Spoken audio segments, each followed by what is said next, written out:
ഓട്ടത്തിനിടയിൽ കാറിന്റെ മുൻവശത്തെ ടയർ പൊട്ടിത്തെറിച്ചു.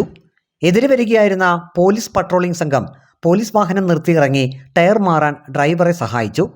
പത്തനംതിട്ട തിരുവല്ല പോലീസ് സ്റ്റേഷനിലെ CRV 6 വാഹനത്തിലെ പോലീസ് സംഘമാണ് ഡ്രൈവർക്ക് കൈത്താങ്ങായത്.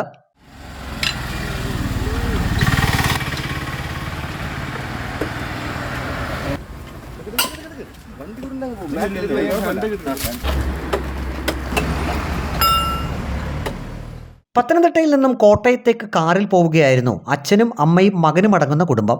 ടയർ പൊട്ടിയപ്പോൾ നിയന്ത്രണം നഷ്ടപ്പെട്ട കാർ ഡ്രൈവർ ഒരു വിധത്തിൽ റോഡരികിൽ നിർത്തുകയായിരുന്നു.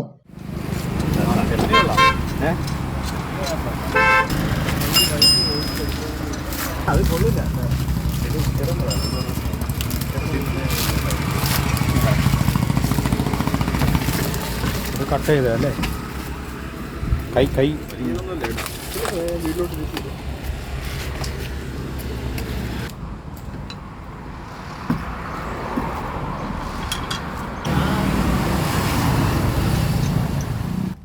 ASI Binukumar, senior civil police ഓഫീസർമാരായ വിജയൻ, വിപിൻ ദാസ്, CPOമാരായ അഭിലാഷ്, ദീപു എന്നിവരാണ് പട്രോളിംഗ് സംഘത്തിലുണ്ടായിരുന്നത്.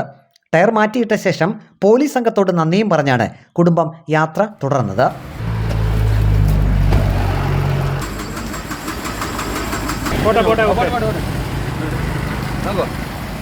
റിപ്പോർട്ടർ, പത്തനംതിട്ട.